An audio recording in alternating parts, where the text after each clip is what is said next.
In the next just over 10 minutes, you're gonna go from beginner to expert level with the Chase Sapphire Preferred. The way we're gonna do this is through a structured step-by-step guide to getting the absolute most out of this card. So no matter what level you feel like you're at now, you're gonna take a level up. And the best news is, if you don't have this card yet, by the end of this video, you should know exactly every single thing that this card could potentially do for you. So there's something in here for everybody, and I'm packing it with tons of real life examples about the stuff that you need to know most. So let's get right into it.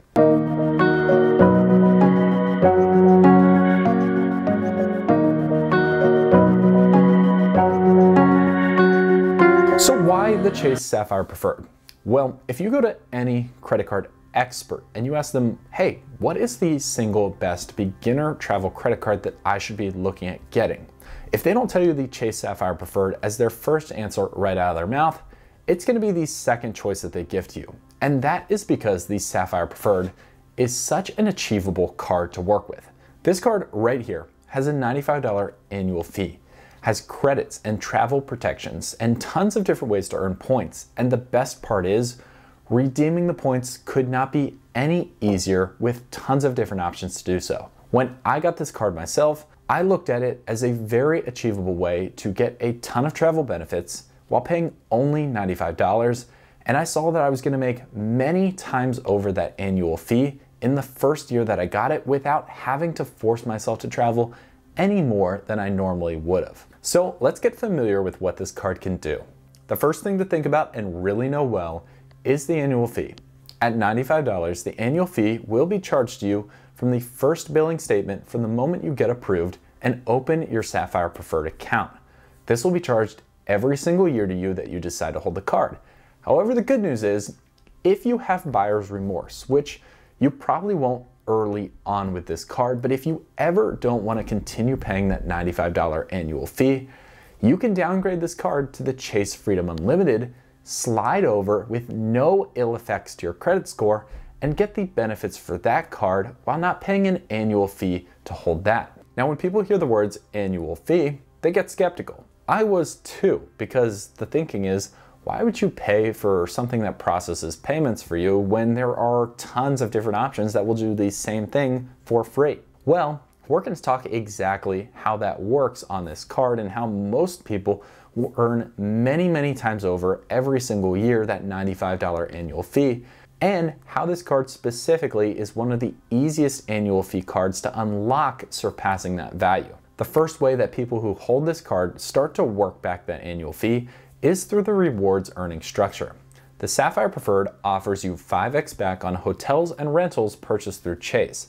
You get 3x back on dining purchases, 3x back on streaming services, and Chase has an extremely broad list of streaming services that fit into this category. You'll get 2x back on all other travel purchases that you book, and 1x back on everything else. As you spend naturally throughout the month, Chase will track your points in a variety of ways, so you can see exactly where you're earning points, how different spending is categorized, and where you're getting the absolute most back from this card. For example, in this image I have up on the screen right now, you can see in my spending, I earned bonuses back on multipliers for coffee, Chase Travel, and I earned just the standard 1x back on purchases that I made at Walmart. Chase keeps track of your overall point earnings as well, with a handy graph showing you where they're adding up in your specific spending. By continuing to spend with your normal spending patterns, you'll be really surprised how quickly the different point multipliers add up. Now, to get a windfall of points worth a ton of money to you is going to be through the sign-up bonus. The Sapphire Preferred has an incredibly consistent sign-up bonus. This differs because there are a lot of credit cards out there that hop around, but looking at this historical graph on the Sapphire Preferred, you can see that it almost always sticks at 60,000 points. Now, I'll encourage everybody to look around to see if you're targeted for an 80,000 point offer, as it has happened from time to time. But if you're not, and you'd like to support the free content on this channel, it makes a huge difference to use the first link down below in the description if you decide to get the card. I got a 60,000 point bonus, and if that happens to be you as well, that is going to be worth instantly $750 for you to redeem however you'd like. Now, you may say that's great, but I don't even know if I'll get approved for this card. We can look at the average approval score for the Sapphire Preferred, which Credit Karma pegs at a 746, which is fairly high. But the average lower end approval score on this card does drop to about 646. So if you are in this range, which is attainable for a lot of people to get to if you're not there now, you have a very good chance at being able to acquire this yourself. Redeeming points and ultimate rewards. This is where a lot of people start to get uncomfortable using their card. But what's the point of accumulating all of these points, which are supposedly worth a ton to you, if you don't know how to spend them? That's where I'm here to help by breaking down your options and showing you what's worth what. First, let's start simple. Cash back. This has a 1 cent per point value, which is considered average in the credit card game. If you're getting above this, you're getting a really good value out of every point you've earned. If you're on the other side and getting below 1 cent per point, you're probably not getting the most that you could be. Fortunately with Chase, it's considered one of the best starter cards because you don't have to work hard to get 1 cent per point or above. Back to cash back. That gets you 1 cent per point, and as you can see in this example, I can redeem 5,000 of my points into $50 cash back. This will go into erasing purchases that I've already made on my statements, or I can just get it deposited into my Chase bank account.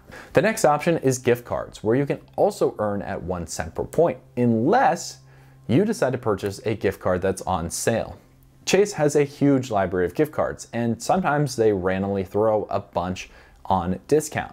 And for example, this Chipotle card, which should cost 1 cent per point for a $10 gift card, totaling 1,000 points, is on sale, and it's now being offered at only 900 points. So a nice little 10% discount there. Typically, Chase discounts gift cards between 10 and 15%, but when you decide to redeem your points for this, you can really find a high multiplier if you're getting a gift card and then combining it with a sale in person in a store. Booking Chase travel. With the Sapphire Preferred, you instantly get a 1.25x multiplier with every point you redeem through the Chase travel portal. Let's look at a really common example to put everything in perspective. Say, for example, I wanted to book the Philadelphia Marriott downtown, which is a pretty cool hotel right in Center City, Philadelphia. Normally, this room would cost $232, or what should be 23,200 points at a 1 cent per point value. But since I have the Sapphire Preferred and I'm booking with that card, I get my 1.25x multiplier on my points, and this booking is now only going to cost me 18,572 points. This puts it all into perspective that if you get that 60,000 point bonus offer, and you could book a really nice hotel downtown in Philadelphia that you may want to stay at for travel or a vacation, and that's only going to cost you around 18,500 points, you can see how much those 60,000 points can be worth depending on how you'd like to spend them. Now, if you want to get even more value from your points, even up to 2 to 3 cents per point, you can take your Chase points, transfer them out to transfer partners, and book through their booking systems to make them worth even more. Chase has a 1-to-1 transfer ratio with a lot of their booking partners, and let me give you an example of exactly how this works. Chase has partnered with the World of Hyatt reward system, which I can transfer points that I've earned on my Sapphire Preferred right over to Hyatt to then book on their properties. The Hyatt Rewards program oversees this really nice all-inclusive hotel that I've been looking at called Secrets in Cancun, Mexico. Say I want to book one night at that all-inclusive resort property. I could go on the website and pay in cash for $456 per night and get myself a hotel room. However, I could take my Chase points that I've earned and transfer 25,000 of them over to the World of Hyatt Rewards program. Normally, this room should cost 45,600 points for that $456 cash value. However, World of Hyatt has it priced when you book with rewards points at 25,000 points only. That means I'm paying about $250 worth for a room that costs normally at sticker price over $450. That's a 1.8 cent per point value and just shows you one small example of how you can take your points and do a ton with them on the back end and get incredible value out of this card. By this point, you should be feeling pretty confident with your basic skills on this card. But to become an expert, I want to give you 3 pro tips when using this card. I'll also pack in 3 pitfalls to avoid, just so you're rounding out your experience level pretty well by the end of this video. The first pro tip to get the most value out of this is to make sure that you use this card to book at least 1 hotel stay per year. From the moment you get this card, you also get a $50 hotel credit that's automatically applied to your first hotel booking through the Chase Travel portal. That reduces the effective annual fee from $95 down to $45 and takes a big step towards getting your money back for that annual fee. The second way I'll encourage you to squeeze that value out of this card is to utilize the Chase partner offers. Chase has partner offers with Lyft, Instacart, and DoorDash at the time I'm recording this video, and each of them offer either a free subscription or free credits just from signing up and using your Sapphire Preferred when you use those services. If you're already using any of those, it's a no-brainer to get tons more back out of them. Finally, my last next level tip is to add the Chase Freedom Unlimited to your setup. There's a reason that this Chase duo between the Freedom Unlimited and the Sapphire Preferred is so powerful.